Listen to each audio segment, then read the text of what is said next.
NCU PG history first year student তোমাদের final এক্সামের জন্য ফাইনাল সাজেশন নিয়ে চলে এসেছি। পেপার 3 এর 18, 12 এবং 7 মার্কসের সাজেশনগুলি বলবো, তোমরা সবাই নোট করে নেবে। আমাদের সেন্টার থেকে ফাইনাল এক্সামের জন্য খুব স্বল্প মূল্যে 100% কমনযোগ্য নোট সাজেশন প্রত্যেক ছাত্রছাত্রীকে দেওয়া হচ্ছে। আগ্রহী ছাত্রছাত্রীরা স্ক্রিনে দেওয়া আমাদের সেন্টারের নম্বর 7864819403 এই নাম্বারে যোগাযোগ করবে। পেপার 3 এর 18 মার্কসের সাজেশনগুলি বলছি, তোমরা নোট করে নাও। প্রথম প্রশ্নটি হলো, ভারতের জাতীয় রাজনীতিতে গান্ধীজির আবির্ভাবের বর্ণনা দিন। পরবর্তী প্রশ্ন হলো, অসহযোগ আন্দোলনের পটভূমি ব্যাখ্যা করুন। পরবর্তী প্রশ্নটি হলো, ভারতের স্বাধীনতা সংগ্রামে 1942 সালের আগস্ট আন্দোলনের তাৎপর্য কী? পরবর্তী প্রশ্ন হলো, ভারতীয় জাতীয়তাবাদ সম্পর্কে ঐতিহাসিকদের দৃষ্টিভঙ্গি আলোচনা করুন।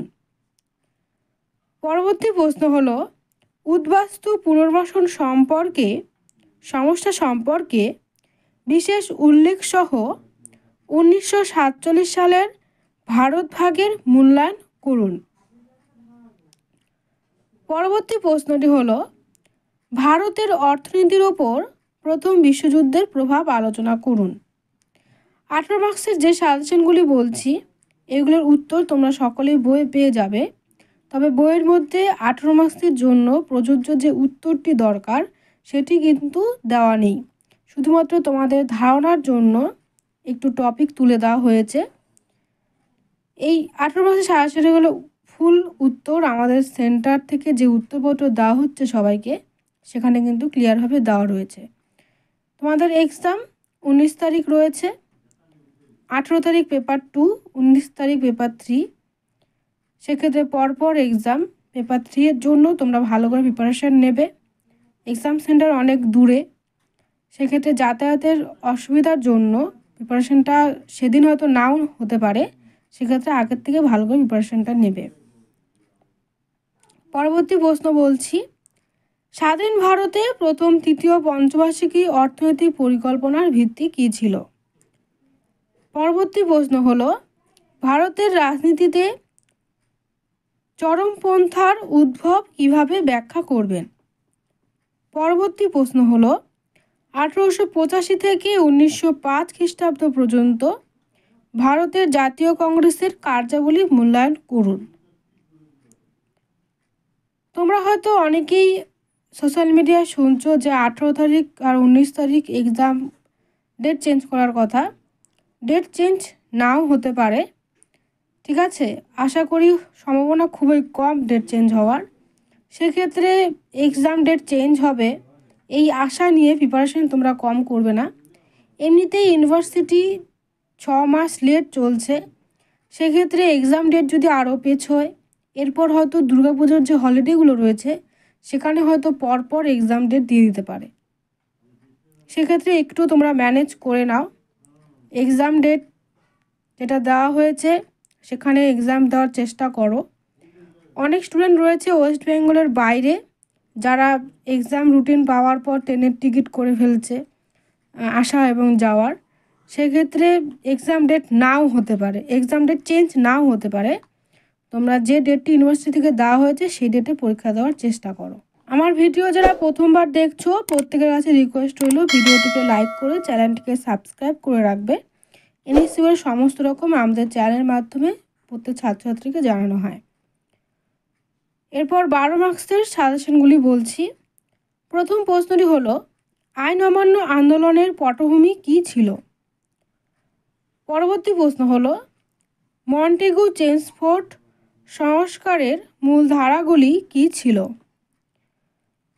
পরবর্তী প্রশ্ন হলো, 1937 থেকে 1939 পর্যন্ত প্রাদেশিক কংগ্রেস মন্ত্রিসভাগুলির কার্যাবলীর একটি মূল্যায়ন করুন। পরবর্তী প্রশ্ন হলো, বাংলার স্বদেশী আন্দোলনের ধারাগুলি আলোচনা করুন। 18 জন্য যে প্রশ্নগুলো দিয়েছি এবং 12 জন্য যেগুলো দিচ্ছি, তোমরা 18 জন্য মেনশন করেছি বলে শুধু 18 জন্য পড়বে সেটি নয়, 12 জন্য পড়বে। 12র জন্য যেগুলো মেনশন করে দিচ্ছি সেগুলো শুধু 12র জন্য যে পড়বে সেটা না, 7-এর জন্য পড়ে রাখবে, প্লাস 12র জন্য পড়বে, প্লাস 18-র জন্য পড়বে। 18তে এলে একটু বড় করে লিখবে, 12তে এলে তার চেয়ে একটু শর্ট, আর 7 নম্বরে যদি আসে তাহলে তো একদমই শর্ট, কোনো প্রবলেম নেই। পরবর্তী প্রশ্ন হলো চম্পারণ সত্যাগ্রহ। পরবর্তী প্রশ্ন হলো জিন্নাহ তার 14 দফা দাবি কবে পেশ করেন?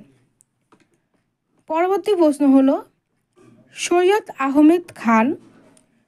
পরবর্তী প্রশ্ন হলো ভারতের জাতীয় ট্রেড ইউনিয়ন কংগ্রেস। পরবর্তী প্রশ্ন হলো আপনি কি আলিগড় আন্দোলনকে আধুনিকতাবাদী বলে অভিহিত করবেন?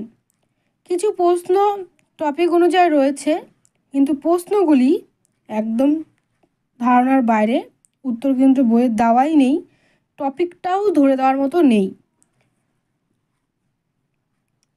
যে সমস্ত ছাত্রছাত্রীরা এই সাজেশনগুলির উত্তরপত্র নিতে চাও, স্ক্রিনে তো আমাদের সেন্টারের নম্বর 7865219403, এই নাম্বারে খুব শীঘ্রই যোগাযোগ করবে, তোমাদের এক্সাম কিন্তু খুবই সামনে। এরপর 7 মার্কসের সাজেশনগুলি বলছি। প্রথম প্রশ্নটি হলো মুসলিম লীগ কেন নিষ্কৃতি দিবস পালন করেছিল? পরবর্তী প্রশ্ন হলো তাম্রলিপ্ত জাতীয় সরকার সম্বন্ধে কি জানেন? পরবর্তী প্রশ্ন হলো ক্যাবিনেট মিশনের মূল প্রস্তাবগুলি কি ছিল? পরবর্তী প্রশ্ন হলো ভারতের জাতীয় আন্দোলনে কংগ্রেস সোশ্যালিস্ট পার্টির ভূমিকা কি ছিল? পরবর্তী প্রশ্ন হলো ওয়ার্কস অ্যান্ড পেজেন্টস পার্টি। এই যে প্রশ্নটা, এটার উত্তর কিন্তু তোমরা বইয়ে কোথাও পাবে না, শুধুমাত্র নামটা উল্লেখ রয়েছে, টপিকটা দেওয়া রয়েছে, ক্লিয়ারভাবে উত্তরটা নেই। পরবর্তী প্রশ্ন বলছি স্যার জামশেদজি টাটা কেন বিখ্যাত? পরবর্তী প্রশ্ন হলো রাওলাট অ্যাক্ট সম্পর্কে টিকা লিখুন। এই প্রশ্নটা 12র জন্য ইম্পর্টেন্ট রয়েছে। পরবর্তী প্রশ্ন বলছি মহাত্মা গান্ধী প্রবর্তিত সত্যাগ্রহের আদর্শ কি ছিল? পরবর্তী প্রশ্ন হলো মুসলিম লীগের প্রতিষ্ঠা। ভিডিওটি অবশ্যই ফ্রেন্ডদের সাথে শেয়ার করবে এবং পরবর্তী ভিডিও তোমাদের কোন সাজেশনের উপর প্রয়োজন সেটা কমেন্ট করে জানাবে, আপলোড করার চেষ্টা খুবই করব। সেকেন্ড ইয়ারের সাজেশন ভিডিও খুব শীঘ্রই আপলোড করব। ভিডিওটি দেখার জন্য সবাইকে অনেক ধন্যবাদ।